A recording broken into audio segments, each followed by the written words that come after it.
ছাদে এলেই সেই দৃশ্য দেখতে পাচ্ছি। যখন ছাতা নিয়ে বৃষ্টিতে, ওরে বাবা রে কত বড় বড় পাথর, ঢেকি করে সামনে দেখ কত বড় বড় পাথর পড়েছে। জীবন ভাসে জীবন হাসে বিন্নি ধানের খই, বিন্নি ধানের খই, বিন্নি ধানের খই। শুভ সকাল আমার প্রিয় বন্ধুরা, তোমরা কেমন আছো? কাছে দূরে যে যেখান থেকে আমার ভিডিও দেখছো, আশা করি খুব ভালো আছো, সুস্থ আছো। আসানসোল থেকে আমি অর্পিতা তোমাদেরকে সাথে নিয়ে আবার একটি দিনের শুরু করে দিয়েছি। বন্ধুরা, গরম গরম প্রচণ্ড গরম, কিন্তু আজকে যে এইভাবে শান্তির নিঃশ্বাস ফেলবো সেটা তো আর সকালবেলা জানতাম না। তো চলো সারাদিনের ব্লগটা দেখতে থাকো, আশা করি তোমাদের খুব ভালো লাগবে। বুবলা স্কুল চলে গেছে, তারপর আমি আমার নিজের ঘরের কাজে লেগে পড়েছি। এখন সব থেকে প্রথম কাজটা ছিল সেটা হচ্ছে সকাল সকাল কাচাকুচিগুলো সেরে মেলে দেওয়া। কারণ এই বড় উঠোনটাতে যখন বড় রোদের ছটাটা আসে, তখন কিন্তু আর আমি নিজেকে ঠিক রাখতেই পারি না। কন্যা হাসি প্রতিবেশী উঠোন থই থই, ভাটায় হাঁটা জোয়ারে ছোটা বিন্নি ধানের খই। আর একটা কথা তোমাদেরকে বলা হয়নি, আজকে পুকুরে মাছ ধরেছিল। দুটো বড় বড় সাইজের মাছ আমরা ভাগে পেয়েছিলাম, একটা সিলভার ছিল আর একটা ছিল গ্লাস কাপ। মাছগুলো কিন্তু একদম টাটকা তাজা। দেখেই আমার কিন্তু শাশুড়ি মায়ের বলো আর মায়ের বলো, সেই একটা রেসিপি মনে পড়লো, কাঁচা মাছের টক। তোমরা কে কে কাঁচা মাছ রান্না করে খেয়েছো একটুখানি আমাকে কমেন্টে জানিও। কাঁচা মাছের কিন্তু অনেক রেসিপি হয়। আমরা সবসময় মাছগুলোকে ভেজে রান্না করি, কিন্তু জানো তো, এরকম পুকুরে যদি টাটকা তাজা মাছ হয় তাহলে কিন্তু কাঁচা মাছের স্বাদ সেই স্বাদ হয়ে যায়। মাটির কড়াইটাতে যদি মাছ রান্না করতে পারতাম খুব ভালো লাগতো, কিন্তু ওই যে বললাম মাটির কড়াইটা আঁশ হয়ে গেলে আর নিরামিষ রান্না করা যাবে না, সেই জন্য ওটা আঁশ করছি না। যদি এরকম কড়াই বা অন্য কিছু মাটির পাত্র পাই তাহলে কিন্তু আমি কিনে নেব আঁশ রান্না করার জন্য। আর লালি আমাদের যে কি খাবো আর কোনটা খাবো না করছে, মানে কি বলবো, মাছ দেখে তো পুরো একদম মানে মেতে গেছে যাকে বলে। মানে এটা খাচ্ছে ওটা খাচ্ছে, এটার সঙ্গে ছেড়ে দিচ্ছে ওটার সঙ্গে ছেড়ে দিচ্ছে, কি কাণ্ড। তো চলো মাছগুলো এখন ভালো করে কেটে কুটে ধুয়ে নিই। ভাটায় হাঁটা জোয়ারে ছোটা বিন্নি ধানের খই, সদ্য রোয়া ধানের ছোঁয়া মোহর গিনি সই, বেনি সুতোর মালায় গাঁথা বিন্নি ধানের খই, বিন্নি ধানের খই, বিন্নি ধানের খই। তো বন্ধুরা, তোমরা কে কোথা থেকে আমার ভিডিও দেখছো অবশ্যই কিন্তু কমেন্টে জানিও, তবেই তো তোমাদের কমেন্টের রিপ্লাই দিতে পারবো। আর হ্যাঁ, আজকে প্রথমবার আমার ভিডিও দেখছো না এর আগেও আমার ভিডিও দেখেছো সেটাও কিন্তু লিখতে ভুলো না। মাছগুলো ধুয়ে এসে আমি কিন্তু এখানে করলা ভাজা চাপিয়ে দিয়েছি। আর তোমাদেরকে বলা হয়নি, আজ কিন্তু হচ্ছে একাদশী, তো সেই কারণের জন্য আজকে কলমি শাকটা আমি রসুন দিয়ে ভাজবো। এদিকে ভাতটাও বসিয়ে দিয়েছি। এই সমস্ত রান্নাবান্না করে মায়ের জন্য একটুখানি ডালিয়া করব। আর হ্যাঁ, মিষ্টি কুমড়োর তরকারিও কিন্তু করে নিয়েছি, ওটা আর তোমাদের সাথে শেয়ার করলাম না। এমনি তোমরা বড় ব্লগ দেখতে পছন্দ করছো না, বেশি মিনি ব্লগটাই পছন্দ করছো, তার জন্যই আর কি। তো দেখো এখন কিন্তু এখানে আমি করলা ভাজাটা আবার একটুখানি তেল দিয়ে দিয়ে ভেজে নিচ্ছি। আসলে কি বলতো, একদম ছাঁকা তেলে কিন্তু আমরা এখন ভাজাভুজিটা কমই খাচ্ছি, যেহেতু অনেক গরম পড়েছে, তো সেই জন্য ওই অল্প অল্প করে তেল ঘুরিয়ে ঘুরিয়েই ভেজে নিই। তো চলো এখন কিন্তু আমার মাছটার জন্য লাগবে হচ্ছে কালো সর্ষের ঝাঁঝ। আর সেই কালো সর্ষের ঝাঁঝ পাওয়ার জন্য আমি এখন শিলে দরদরিয়ে কালো সর্ষেটা বেটে নিই। মন ছুঁয়ে যেই সে যায়, চুল মেলে দেয় বাতাসে। চলো সব মাছগুলো তো আর করবো না, আজকের মতোই মাছগুলো কয়েকটা পিস নিয়ে নিলাম। তারপর তার মতো স্বাদ মতো নুন, হলুদ, পাকা পাকা লঙ্কা, তোমরা কাঁচা কাঁচা লঙ্কাও দিতে পারো। তারপর দিয়ে দিলাম কাঁচা সর্ষের তেল আর দিয়ে দিলাম কালো সর্ষে বাটা। তারপর কিন্তু এটাকে সুন্দর করে মাখিয়ে রেখে দিতে হবে বেশ কিছুক্ষণ, মোটামুটি ঘন্টাখানেক তো রাখতেই হবে। তো যতক্ষণ এটা ম্যারিনেট করে রাখা থাকবে ততক্ষণই কিন্তু আমি বাকি সমস্ত কাজবাজগুলো সেরে নেবো, যেমন ধরো কলের জল নেওয়া, বাকি রান্না বান্নাগুলো সেগুলো।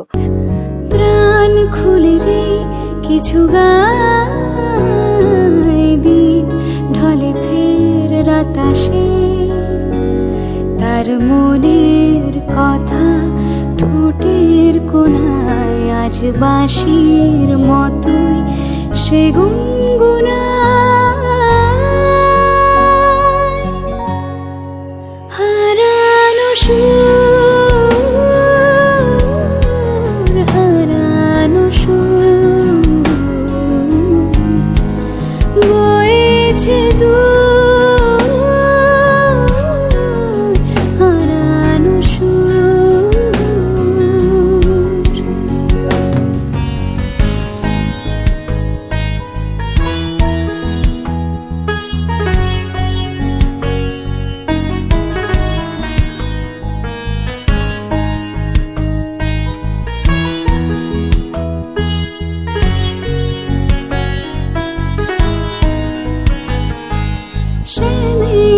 ছবি স্বপ্নে ঘুমে দেখে সেরাই এ মোর শুনে ভালোবাসায় কাল দেবে কি সায় দিন আশায় আশায় কেটেছে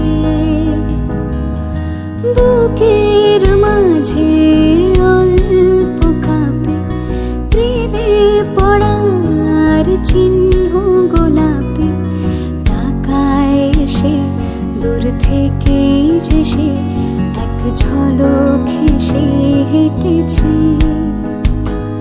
এক গানের নদী ঠোঁটের কোনায় আজ স্রোতের টানে কেবল শোনা হারানো সুর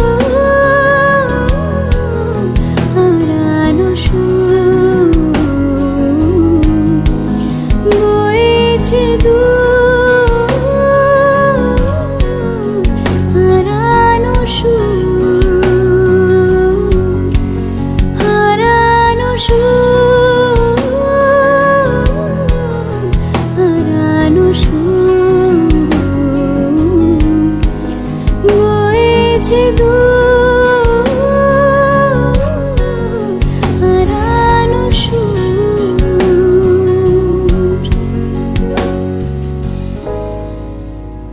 তো গান শুনতে শুনতে কিন্তু আমি সব কাজ করে নিয়েছি আর রোদে পুরো একদম সেদ্ধ হয়ে গেছি, জামা কাপড়গুলো তুলে নিলাম, পুরো খড়খড়ে শুকিয়ে গেছে।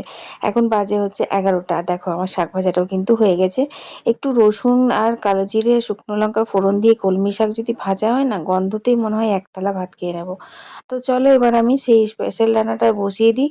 কড়াইয়ে সর্ষে তেল দিলাম, তেলের ওপর একটুখানি পাঁচফোড়ন দিলাম, তারপর সেই তেঁতুলটা ভিজিয়ে রেখেছিলাম না, ওটা হাত দিয়ে ভালো করে চটকে নিয়ে বীজ টিজগুলো সমস্ত কিছু ফেলে শুধু জলটা এর মধ্যে ঢেলে দিলাম।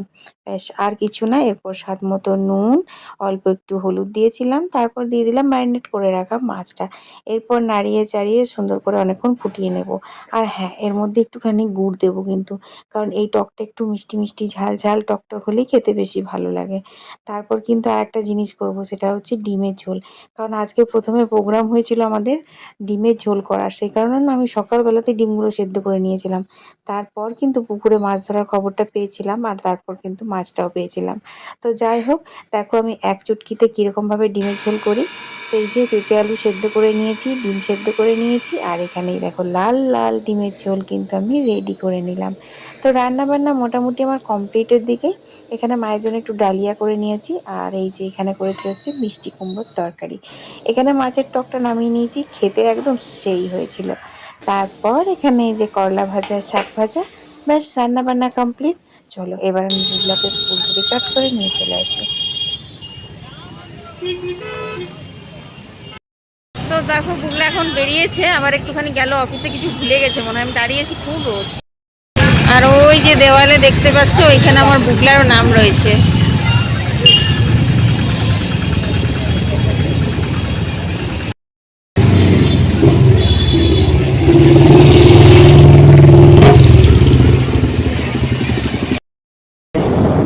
বারোটা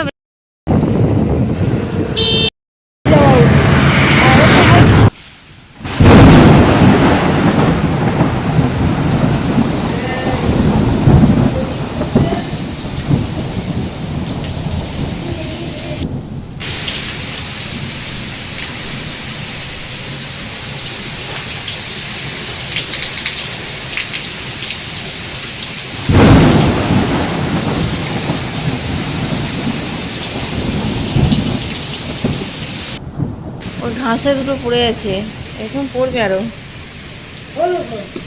এই যে পড়ছে পড়ছে, ওই দুই দুই কত বড় পড়লা দেখলি? না ভিজে যাবি একদম না বুবলা। তো বন্ধুরা দেখো শিলাবৃষ্টি হচ্ছে, কত শিলাবৃষ্টি দেখো। যাস না বলছি। সাদা ই কত বড় বড় পড়ছে, সাদা হয়ে শিলাবৃষ্টি দেখো বন্ধুরা। এইগুলো এগুলো সব পাথর সাদা সাদা ঘাসের মধ্যে, ক্যামেরায় বোঝা যাচ্ছে না। বাটি নিয়ে, ছাতা নিয়ে, দেখো দেখো দেখো, ছাতা নিয়ে বাটি নিয়ে পাথর কুড়াতে গেল।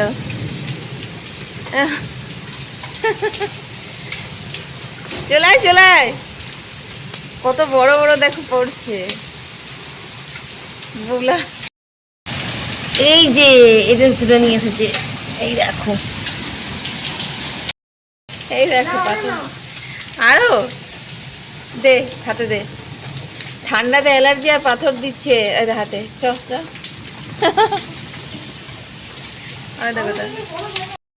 ঢেকি ঘরের সামনে এই দেখ কত বড় বড় পাথর পড়েছে।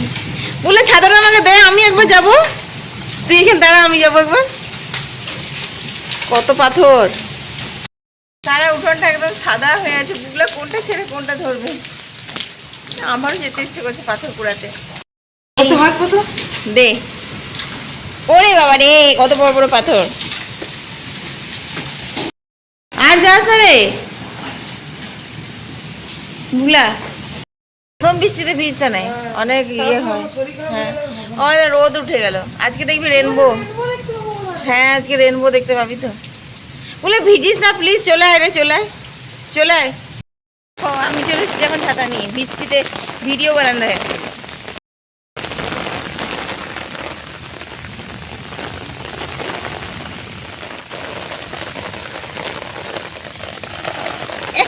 গোটাই ভিজে গেলাম। তুই ছাতা নিয়ে চলে এলি, দেখছিস দেখছিস? উকি ঝুঁকি কি মারছিস? উকি মেরে দেখছে আমরা কি করছি। কি রে লালিচরণ, তুই উকি মেরে কি দেখছিস? মেয়েও দেখছে। বুবলা কি করছে? দেখতে উকি কই, বুবলা কই? বুবলা কই? উকি মেরে এখান থেকে দেখছে। দুতলার ছাদে ওঠা মানে বিশাল ব্যাপার বন্ধুরা। আমি এই দেখো ছাদে যে কিছু করি, এই একতলাটাতে করি, এই উঁচুতে চাপলেই ব্যাস। আর দেখো শুরু। তো বন্ধুরা চলে এসেছি এখন আমরা একটু ছাদে হাঁটি হাঁটি পাপা করতে। মনটা কখন থেকে ছাদ ছাদ ছাদ ছাদ করছিল, কিন্তু বিকেলবেলা এত কাজ থাকে ছাদে আর আসতেই পারছিলাম না, একটার পর একটা কাজ। প্রথমে চা করলাম, তারপর ঘর ঝাড় দিলাম, ঝড় হয়েছিল, ঘর উঠোন সব ঝাড় দিলাম। উঠোন তো আমাদের শুকিয়ে যায় সঙ্গে সঙ্গে বৃষ্টির পরে। তারপরে জামাকাপড় ভাঁজ করিনি, জামাকাপড় ভাঁজ করলে একদম সন্ধ্যেই হয়ে যেত। বললাম না 6টা বেজে গেছে, এখন একটুখানি ইয়ে করে আসি গা, তোমার হেঁটে আসি, তারপর সন্ধ্যে দেবো, তারপর জামাকাপড় ভাঁজ করবো। তো চলো বুবলা কিছু বলছি, একটু শুনে নি। পাখিগুলো প্রাণ ফিরে পেলো, দেখছো চিচি চিচি চিচি চিচি করছে। বেচারা গরমে সব পাখিগুলো অস্থির হয়ে গেছিল। আমাদের ঘরে ভাত পেচ্ছে, ওখানে ভাতগুলো দিই না, ওরা ভাত খেতে ভালোবাসে। আম গাছে বাসা বেঁধেছে, কত রকমের পাখি। নারকেল গাছে একটা পাখি বসে আছে, এদিকে উড়ে চলে গেল। আহা হা, সেই দৃশ্য বন্ধুরা, সেই দৃশ্য ছাদে এলেই সেই দৃশ্য, ছাদে এলেই সেই দৃশ্য দেখতে পাওয়া যায়। চলো একটু হেঁটে নি, আর কথা না, তারপর সন্ধ্যে দেবো।